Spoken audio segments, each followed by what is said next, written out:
There you go. Hi, everybody. We have kind of a full house today. Look at that. Unexpectedly full, I I guess. know.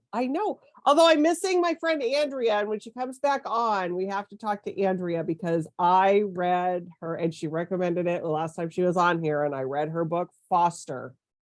Oh, And yeah. when she talked about it, she said, I really can't say much about it because it'll just give it all away, which is so true. But every emotion that she talked about in that book, is it's the Claire Keegan, and it's like 96 pages or something. It's just a novella. So good. That woman, because I read Small Things, or whatever the Small Things one is. Yeah. So I read that one in the morning, and I read Foster in the afternoon. Oh, wow. Oh my God. And what, you read both of them in one day? Yeah.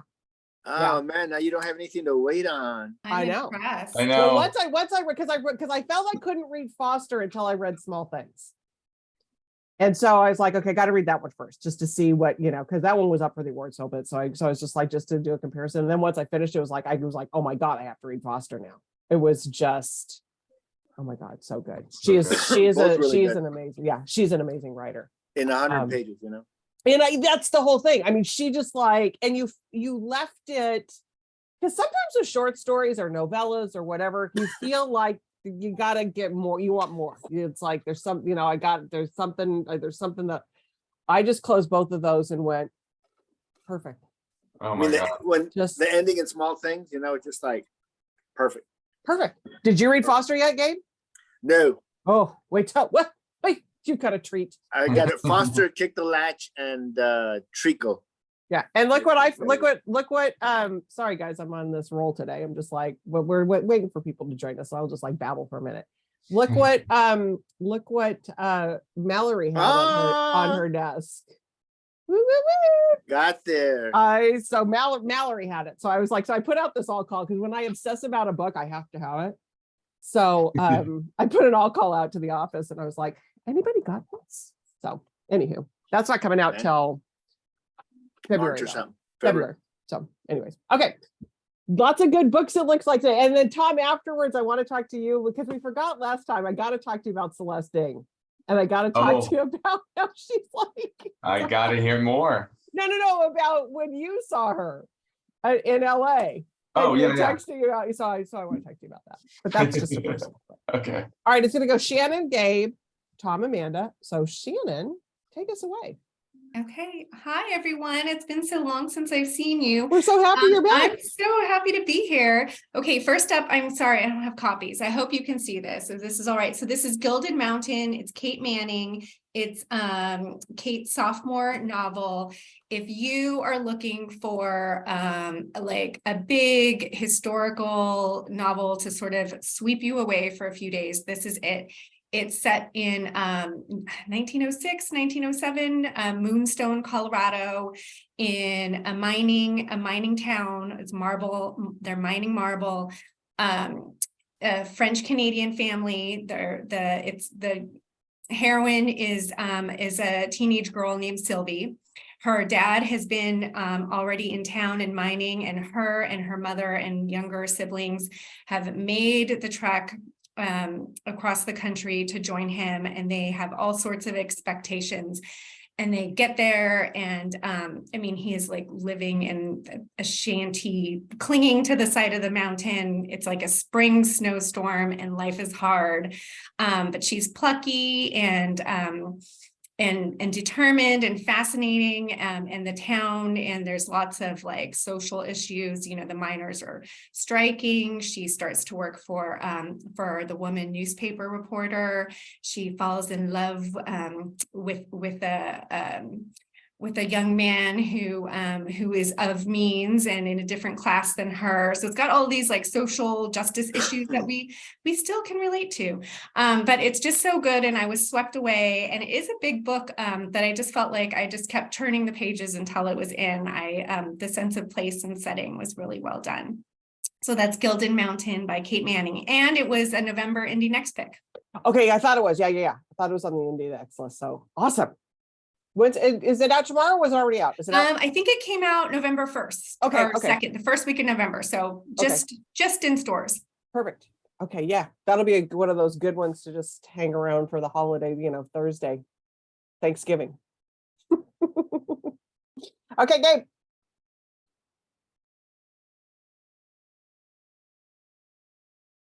I'm not gonna say it. I'm really not gonna say it. You're on mute. 2.5 years later, you're on mute. Gabe, unmute yourself. Still on mute. He may not be able to hear us. I can hear. Okay. I've lost some faculties, not all. I was like 3 years later, Gabe, you're on I mute. never go on mute. I never go on mute, but I did this time. Anyways, apologies for being No lame. So Heart of the Sun Warrior by Sulin Tan. This is the sequel to Daughter of the Moon Goddess, which did so well for us. I basically got reruns. I was going to talk about something else, but these are such good books.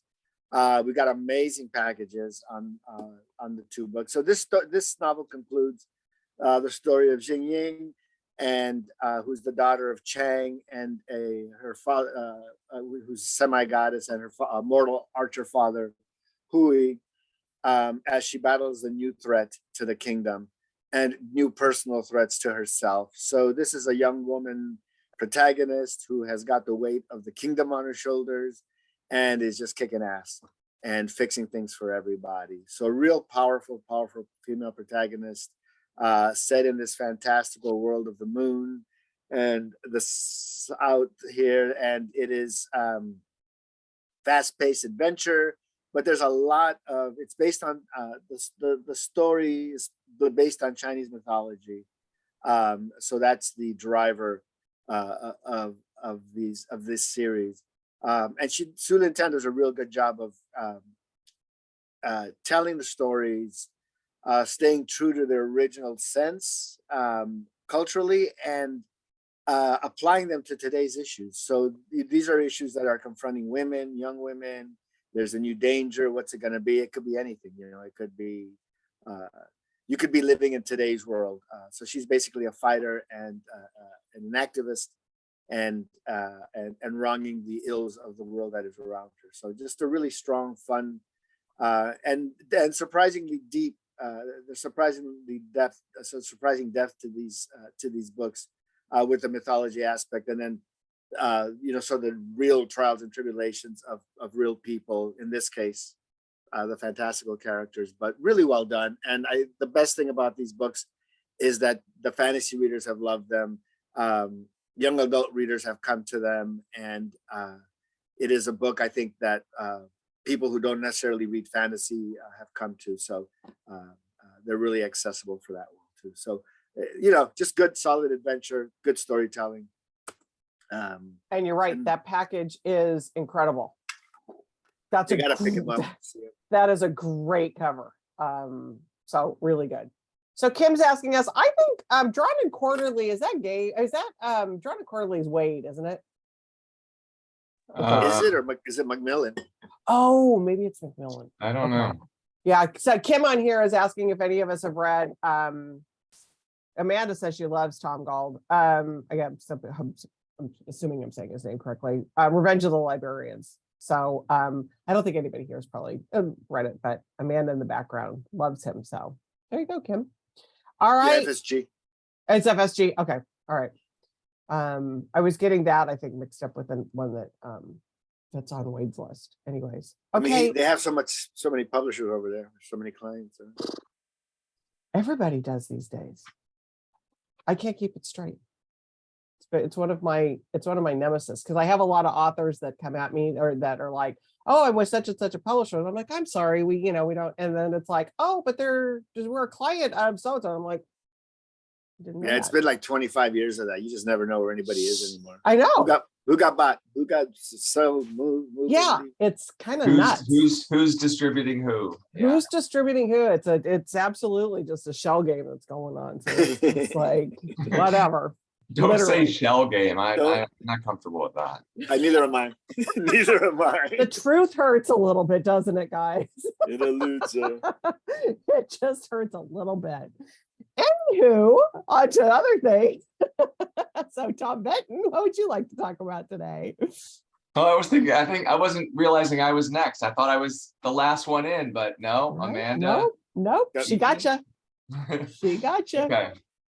My first book is Nick Hornby's Dickens and Prince, which is on sale tomorrow. Finally, it's coming. I love that it's coming in November. We have it's exciting to have a holiday book, published so close to the holidays. So I don't know if Nick Hornby needs an introduction, but I'll give a brief introduction. He's one of my favorite writers. I mean, has been since High Fidelity, which Riverhead published in many years ago, decades ago. And I've also loved, so he's hilarious, smart, great reader. For years, he wrote in The Believer magazine a monthly column it was about the books.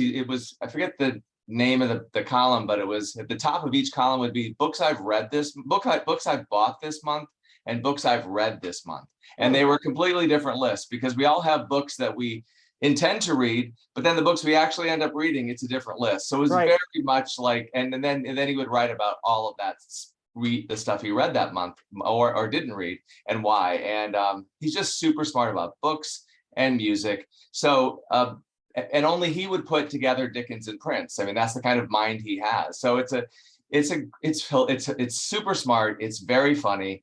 And it's really about, you get the biography. So you get biographies of both. I mean, you can refresh your memory on Dickens and then Prince. But he's so smart about the Dickens novels and Prince's music. I mean, music has always been a central part of, High Fidelity was about music and, in so many ways. So seems, even though it's kind of a crazy notion, it's almost a natural for Nick Hornby. So I love that about it. And it's really, I think, about what he sees in these two. It's also a memoir in a way, because it's very personal response to both of these creators. And I think what he sees in them is the creativity and they're both prolific artists. I mean, Dickens wrote so many novels. Prince recorded so many songs. It's going to be years before we hear them all. They're in the vault and they're slowly coming out. But they're geniuses who produced a lot. And so it's really about that creativity that both had and that Nick can relate to, because Nick goes from novels to screenplays to essays, back to novels, back to screenplays. So it's really an energetic, enthusiastic, really fun read. And it's an $18 hardcover for the holidays. Which Perfect. It's perfect. Great. And honestly, having seen some of next year's list, an $18 hardcover is a thing of 2022. We're not going to see many more $18 hardcovers. No. And that's a perfect gift. That's a perfect gift. Yeah. Perfect gift book. It's great. So, and I love the subtitle, A Particular Kind of Genius. So you have to have Nick explain to you what that means. But Dickens and Prince, awesome. I saw that, go ahead. Can't wait. Yeah, no, can't wait. Yeah. No, when I saw that, I was like, okay, that takes a genius brain to put those two together. Exactly. Yeah, that's what I love about it. I mean, it was a surprise, and yet in a way, it makes It wasn't. Yeah. Perfect sense. Perfect Yeah. sense. When you think And about Shannon it, wrote pop in the culture. comments that you love Shannon, you love Nick Hornby. No, what a perfect stocking stuffer. It's like you can think of so many people to give that to. Absolutely. Yeah. Genius. Perfect. Okay, Amanda B, you're up. Return. Your Okay, I turn. apologize for not being here last week. No worries at all, my friend. We missed you, but glad you're here this week. So actually, I think my books actually all came out last week, so they're already on the shelf, ready to go. So first up, I have the ever amazing Michael Connelly. His newest book, Desert Star. It's a Renee Ballard and Harry Bosch novel. Signed copies available at Warwick's. Super fun to always have that. So here we go. We've just got another really fun based adventure. Of course, everything based in and around Los Angeles, very close to San Diego. I had the pleasure of seeing him on Friday for one of his events up here in LA. It's always just great to listen to him speak. And just, so here we go. I mean, do I really need to say any more than that? I mean, it's a new Michael Connelly, you need it. There you go. So there you go. Where was he at, Amanda? Where'd you see him at? He was at Vroman's Bookstore on Friday, and they did it offsite at this beautiful church. Oh, yeah, they Um, use the church there. Yeah. Yes, a great turnout, and he was in conversation, and I'm blanking on the author's name that he did an in conversation with, and we have his book coming out in the winter, Okay. and of course I'm blanking right now Sorry. because that's always how it goes. But it is an LA Noir novel as well. It was a great conversation, and it went late, and 'cause Yeah. everybody was super excited to just have a chance to speak with him. So Yeah, no, he's I mean, his books he's just one of those. I mean, there's a lot of guys. I mean, like Grisham, they hold up. Their stories, they're just solid. They stayed solid, and Michael's one of them. I think Adrian, I think that without a doubt, I think I can definitively say that he is her favorite author.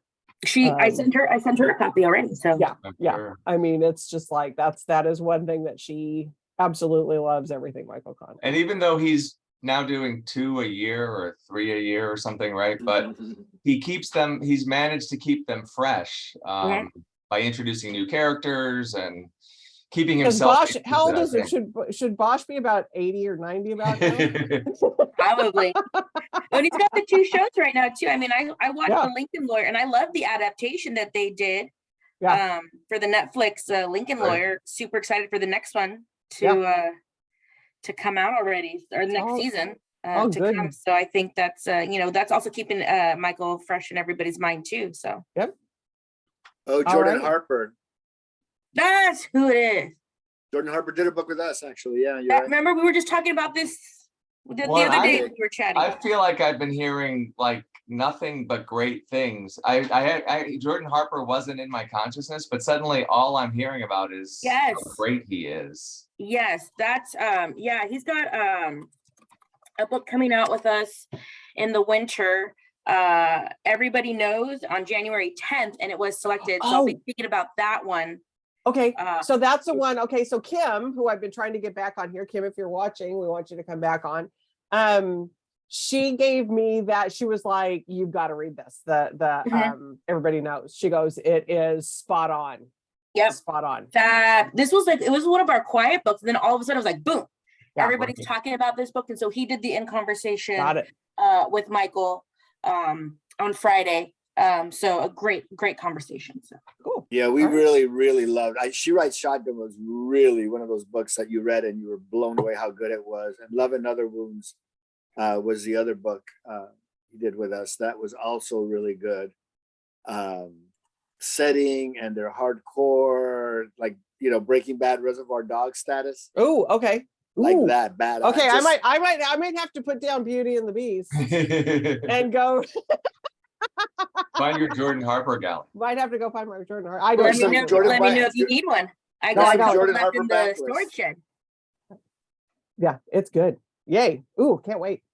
I got this is, I mean, what you were talking about when Nick Horby said it's like his list of what he bought versus what he read. That's how I feel like every single day. It's like, wow, I know. there's I so know. many good books. For readers, it's so true. It's Oh, crazy. it's anxiety inducing a little bit because it's like, I just want to get to all of these books. Oh yeah. Anywho. All right. Shannon, next. Okay, switching gears, not Switching gears. noir, but a gothic suspense. Was Yes. that gonna work? The Cloisters, a debut by Katie Hayes, yay, which Julie Yep. also read and loved. I'm so excited. I was excited to come on because I know she's a fan. Yep. So this was another Indie Next pick and also a Read with Jenna selection. So super exciting. Katie Hayes is a debut. This is set in the Cloisters, which is part of the Met, which I'm always admitting, like, I did not know about the Cloisters, which is so sad because now I'm obsessed and I like life will not be done until I get to go visit. But it's about a graduate and art graduate student who goes for an summer internship at the Met, and it turns out that whoever her advisor is going to be has like gone off to another job site, and she's kind of left floundering, and then like serendipitously ends up with another internship at the Cloisters, and like what follows is this kind of like simmering, steamy suspense story set in the cloisters that is like all about curatorship and art history and tarot and a little magic and I'm going to say toxic friendships and romance. It's just got so many things and I loved it. I'm now obsessed with tarot and I was not even another thing that I didn't care about. Yeah, so good. Another way you like, we'll just pick it up and not put it down until the end and the end, like Julie, we need to talk. Yeah. So, yeah. Right. It's So so good. So Kim's on here and she's saying she's so excited to read this one. So it's good, Kim. It's really good. It's one of those that's just like you said, the Gothic part of it okay, so I had never been to the cloisters. I had known about the cloisters and every time I wanted to go, when I went to New York, I'm sidetracking a lot here. When we went to New York with my husband, we never went to like a play or we kind of like tiptoed into the Natural History Museum, never really went into the Met, but we did go to a Yankees game. Yeah. So we made it to the Yankees game. So the cloisters was always on my list. So I went the last BEA before shutdown. I had like an afternoon that it was just like, okay, I had nothing to do. So I'm like, so I went by myself, took the train up. It's magical. It is. I could have spent in the gardens. It's just, you with feel the like poisonous plants. Oh my God, I need to go. all of it. It's just the artwork that they have there, the building, the way that it's laid out. I like the way that it's right on the Hudson. I mean, it's everything you want it to be. So I love the cloisters. I love it. And then speaking of tarot, and Steve's not on here, but Erin Morgenstern, who's Night Circus, and she created her own tarot cards. Oh, so cool. So they're kind of in the vein of the artwork from Night Circus and what's the other book? Starless Sea. So they're gorgeous tarot cards. Are they they're for They sale? are for sale. Yes. Oh, I didn't know that. That's so cool. I actually have some around here somewhere. The tarot decks are Well, very would you- popular right now. Would you like me to do a reading? Yeah. Would you like me to tell you all about A tea time reading. A I think. tea time Tea time reading. Ooh, we should have done that at Halloween. Yeah. Opportunity missed. Opportunity totally missed. Beth's been to the cloisters too, isn't it? Beth, it's you're right. It's a jewel. It is just this jewel. I'm adding it to museum. my list of things I gotta do. Yeah, you can skip the go. Yankee game and go. I've been there, done that myself. Go to no, it was hilarious. So I was just like, didn't get to see a Broadway play, barely stepped foot in the Met, but we're gonna see the Yankees. Well, I can say if New York is far away for you, or I mean, not on the horizon, Katie Hayes did such a good job of like making you feel like you feel immersed. You really did, like, yeah. So atmospheric and like you were there. So yeah, she did do a really good job with that. Oh, and Amanda put the tarot cards on Facebook. They're the Phantom Wise Tarot. Cool. So, ooh. All right. Boy, I'm babbling today. Sorry. Feels like I haven't talked to anybody in a while. Okay. Go. I'm just waiting to get a word in edgewise. Exactly. It's Joel. Just get the hook. Just get the hook. Do what Andrea does. She just pops her thing on and then makes me stop talking. Like we'll play you out. So this is another retread. This is the third book in the series. Before the Coffee Gets Cold was the original, and this is Before Your Memory Fades, and it's essentially the same pattern as the previous. There are 4 new adventures, 4 new people who want to experience going back in time, and I'll explain the premise real quickly. This little coffee shop, the Donna coffee shop at the foot of a mountain, nestled in a corner with views of whatever the mountain is off of Tokyo, is this little cafe, and you can go in there and you are allowed to go back in time, but only for the amount of time that it takes you to drink a cup of coffee. And you'd think the premise, it's kind of like Love American Style, there's like these new premises keep coming up, and then Love in the Happy Days, etc. But in this case, there's interesting scenarios. So the first person we meet is a daughter who begrudges her deceased parents for leaving her orphan.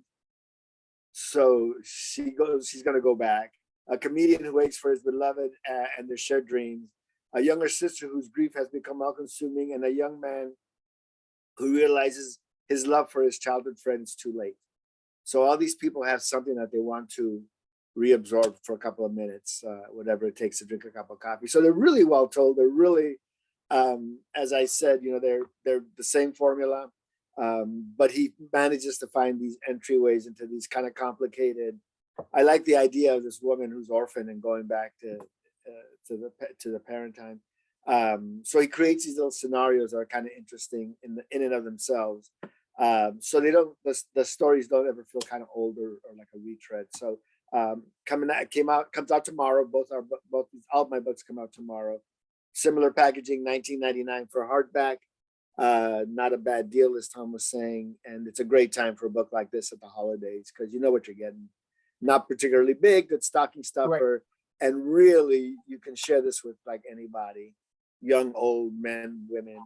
Yeah, Beth is on here. Beth read the first one too, and I loved the first one too, Beth. It was so, it was just such a good. It was so, and that was another one of those just afternoon reads. You pick it up and you can just keep going. Saturday afternoon, just read through these stories. Gabe, do you need to read the first one to get what the premise is, or can you pick this one up? They all literally stand? are like just little stories that stand alone.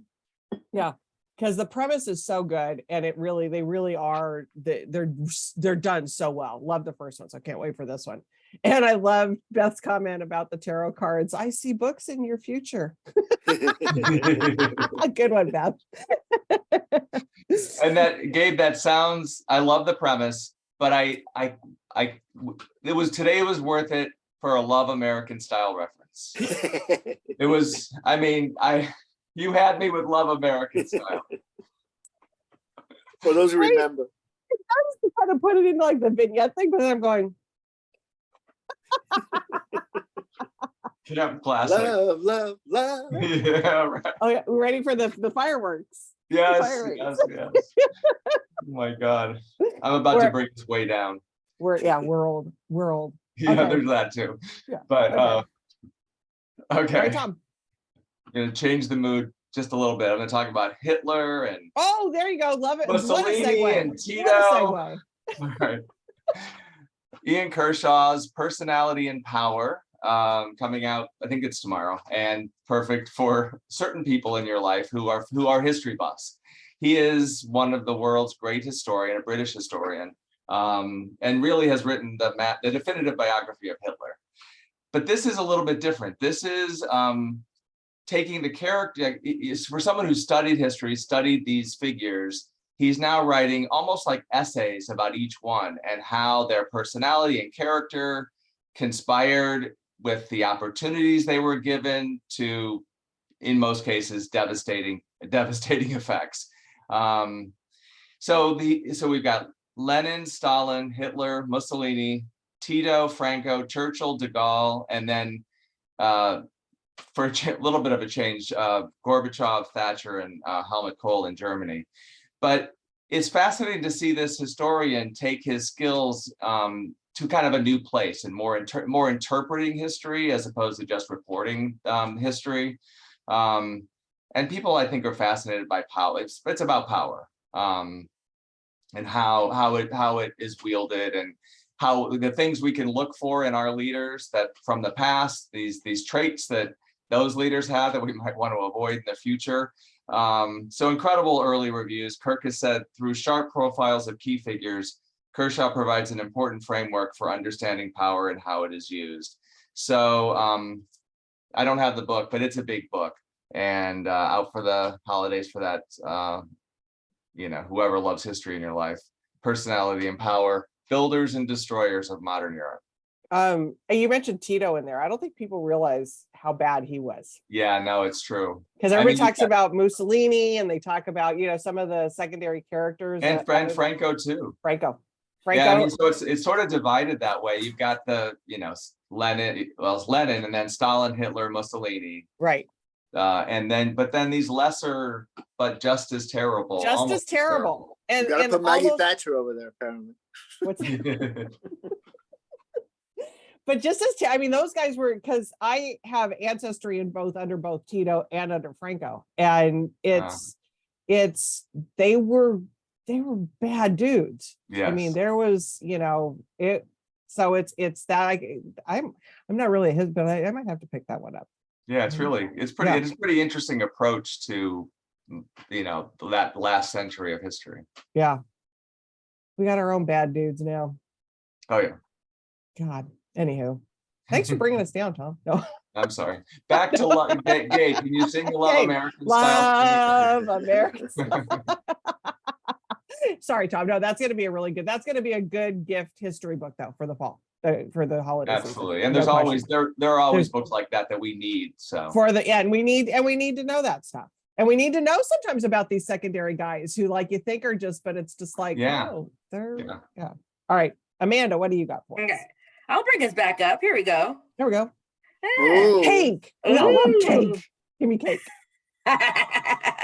Here we go. So the Great British Baking Show, favorite flavors. So brought to you by Paul Hollywood, Prue Leith, and the Bakers. I got a couple pictures in here. If my PowerPoint will go forward. Go forward. Ta-da! More beautiful. So here we have a Ooh. raspberry and rose drip cake, a tropical fruit. Was it a gâteau? Ooh. So here we go, fans of the Great British Bake Off, here we go, some fabulous recipes. You can never go wrong. I myself love to bake. I just like looking at all kinds of cookbooks. I mean, I'm like, probably never gonna make that, but I just like looking at them because, so much fun. So again, wonderful gift for the baker in your life. You don't know what to give them. This is a great go-to gift because who does not want to make these beautiful creations for everyone there? So there you go. I'm saying, does Deborah already have this game? No. I'm seeing can I drive down the 5 and come to your house? There's so many cookbooks in this world. I am like, but the Bake Off is we got a soft spot in the house for the Bake Off. I think Yeah. everybody who watches it does. Oh yeah, no, it's so good. It's so good. I know I think I've said this before on Tea Time. That's the only thing that's a drag about being a diabetic now, because I used to love to bake, and it's just like, I don't do it so much anymore. It's a bummer. I love baking. I don't like cooking, but I like baking. Yeah, I know. All right. Yeah, so we are in lightning. We actually are not doing bad on time. So we're doing all right, even with all my jabber jawing. You tried to throw us off, I Julie, but tried. I've been trying really hard to just We're keeping you like- on track. We're keeping We're you on on track. task. Did we make it to lightning round? We're in lightning round already. All That we right. got there quick. I know today's flying I by. know. Okay. So my last pick, oh God, is this hard to see? Is The Philosophy of Modern Song. It's the Bob Dylan book. Oh. And I'm sorry, I don't have a good picture here for it. So this is, okay, Bob Dylan, it came out last week not last week, November 1st, which all my books came out November 1st, but Okay. this is Bob Dylan. It's the first time he has written anything, I want to say, since he did the Chronicles in 2006. So it's been, his fans have a long time waiting for anything. Oh. It arrived, yay. Look what Tom's got. thanks to Shannon, I can show it off. Tom Not saves the sure. day. So yeah, it is about 60 essays written by Dylan, and they are all about songs by other artists. And they span, I want to say they seem to me to skew mostly American artists, but like a lot of the crooners, Elvis Costello, Nina Simone, and I think they vary in length and Volare.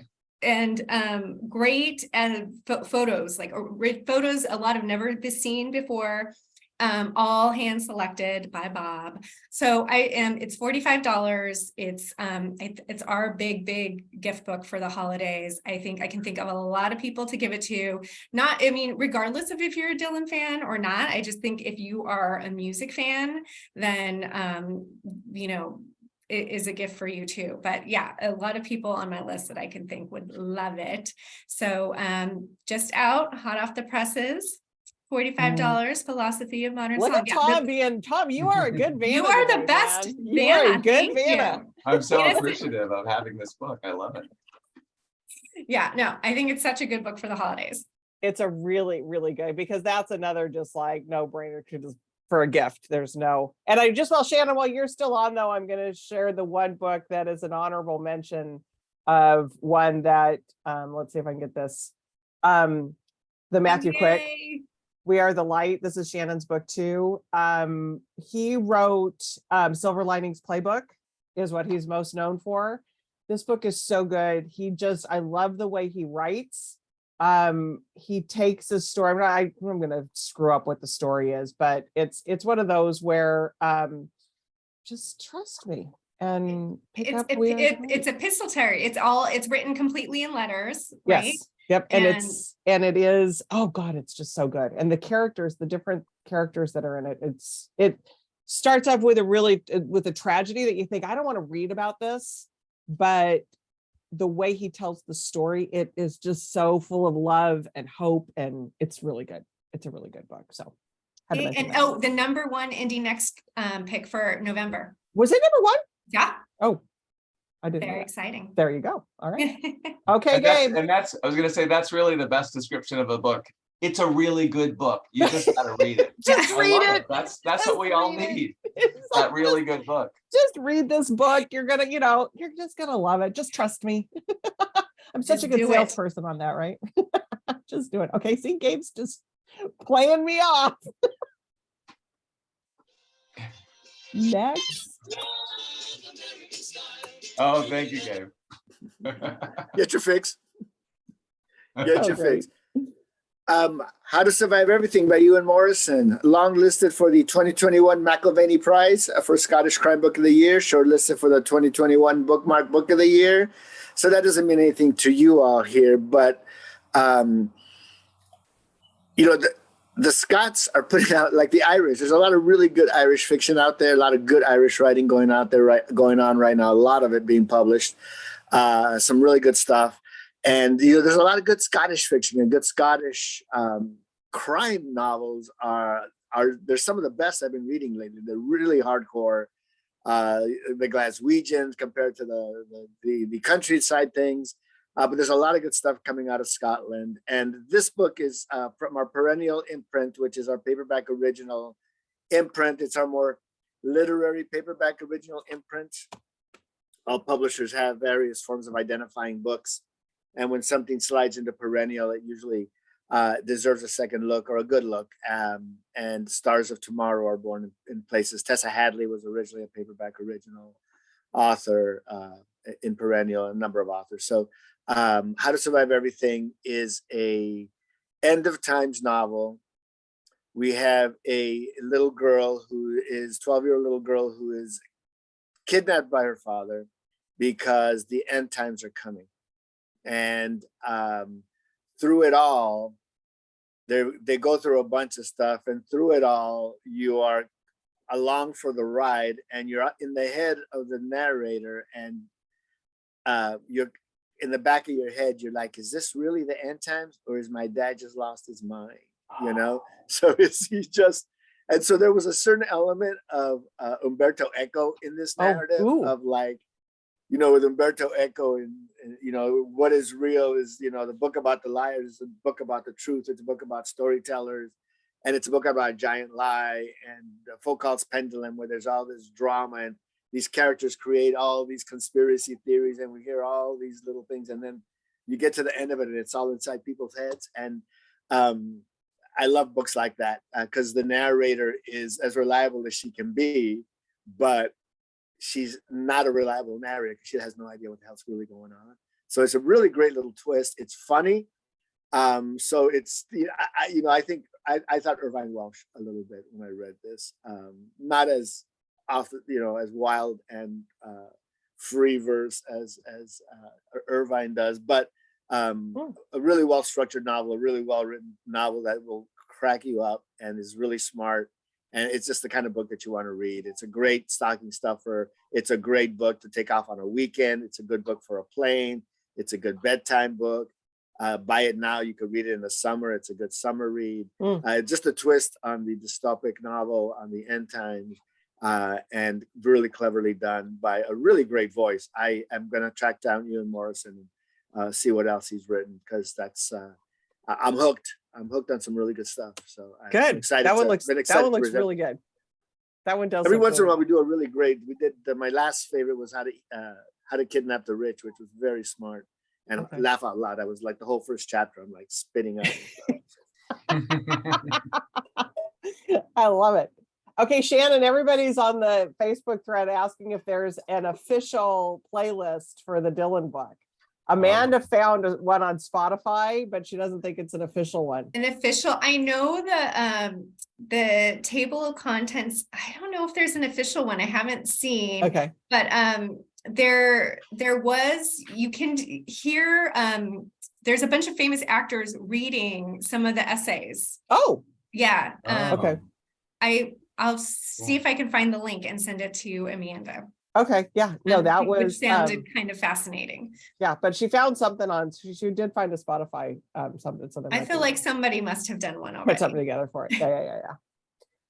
Okay, Tom, even though you left and so now you're on the opposite side of the street. I know, for I knew us, that would happen, but I get to go. you still my- get to go Okay, in your spot. I had to run and get my. Yeah, I appreciate it. Thank you. that's perfect. Okay, so this is kind of to what Julie started with, small books that just really powerful. This is a powerful read. It's called The Boy and the Dog. It's Japanese, it's translated. And we know how Japanese literature is in, there's a renaissance right now, especially being for us here, a lot of books are being translated. So this is, it's very simple. It's right after the Fukushima earthquake and tsunami. A dog is separated from its owner, and it's spending its time going to different people and through the process of getting to know the dog, their lives are changed. So you've got the old man and the dog, the couple and the dog, the prostitute and the dog, and it's almost like short stories. Each one is a different, has a different theme, but each one is inspiring, moving, and it's taking you to, a very satisfying ending for the dog. So it's almost like the dog is a guardian angel for these people in a time of need, a time of desperate need.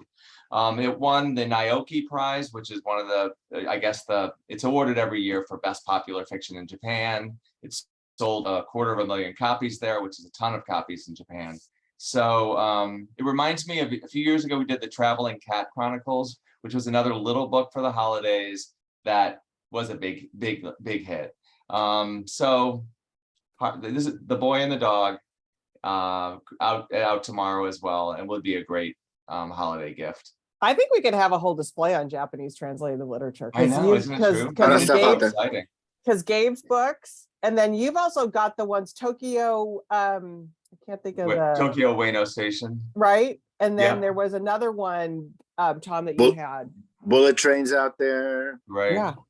The Cat Who Saved Books. I think we could have a whole display of it. And they're really good. They're, like you said, I mean, all of them, they're just super thoughtful. Yes.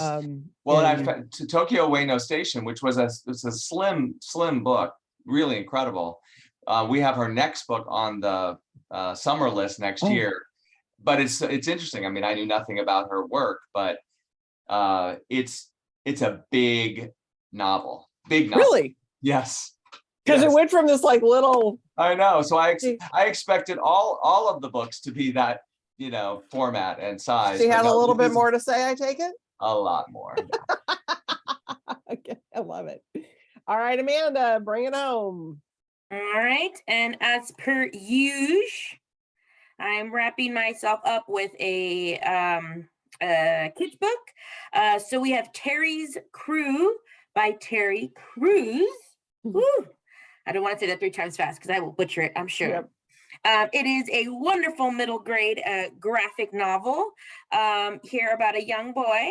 If I can show the next pictures, which I guess I can't. You can't see the next pictures. Oh, there they are. So here you go, wonderful graphic novel, which is about young Terry. He's gone to a new school. So Rock City Academy, a very prestigious institution. And he decides he wants to do it all. He wants to be an artist, a football player, a musician, and, maybe a NASA scientist while he's at it too. But he knows that he can make his big splash at this school at the talent show. So he's working on a very elaborate performance with 2 of his new friends from school. But along the ways, his grades start to slip. The school's football star starts to give him some trouble because he wants him to quit the talent show. But Terry knows he's got his crew to always back him up. So super fun, very exciting graphic novel for the middle grade, Terry's Crew. Love it.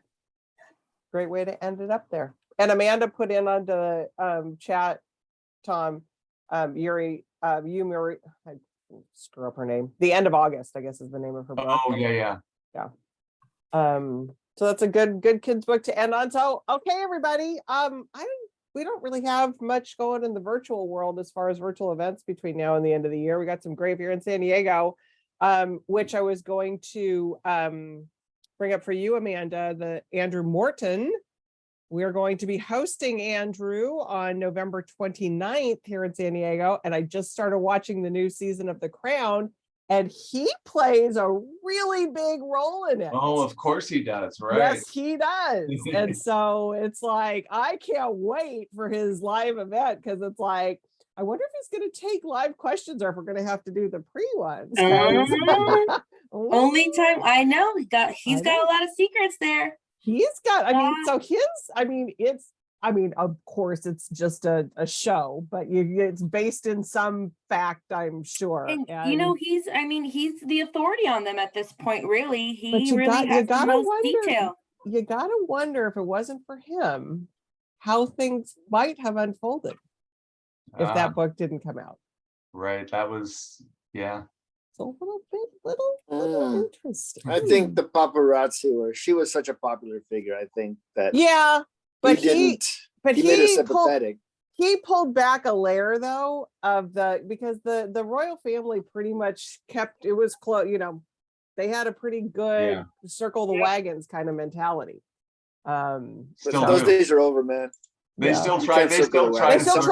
But well, social media has killed that, and cell phones pretty much killed that. So, anyways, but Andrew Morton. So I personally cannot wait for this event. That's awesome. So it's just like I will be sitting there like this the whole time.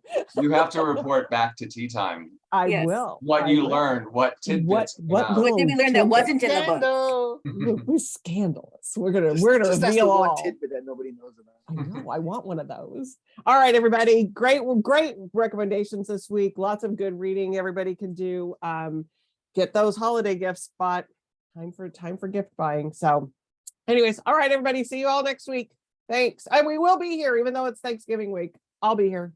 Whether we'll see. I don't know if we'll all be here, but Julie. Anyway, maybe all of us will be here. It might just be me just babbling on about something. So we'll try. Finishing off that hand. That's that. Getting ready to start baking. Yeah. Oh yeah. No, the Celestine, Beth, because Tom, she's asking us about the Celestine. Just really quick for those that are in. So Tom went to her event in Los Angeles, and so she obviously knows who Tom is, and she remembered meeting moi. So it was a pretty. Oh, that's right. Yes, of course. Yes, I'm famous to Celeste Ng because I introduced her to Julie Slavinsky. Wow. True story. But of course. True story. She's like, I remember you. You introduced me to Julie at Warwick's. That's right. I did. That's me. That's a stepping stone. Stepping stone. I forgot about that. Julie does rap. I quickly put that out of my mind, Julie. Sorry, Tom, but I didn't, obviously. No. So funny because you were texting me that night, and I was just like, oh my God, that's hilarious. It was pretty funny. So anyway. That was good. Julie has arrived. Tom hasn't. I got a reputation, what I say. Good, bad, and different. It's out there. All right, everybody. See y'all next week. If we don't see you, happy Thanksgiving. Bye.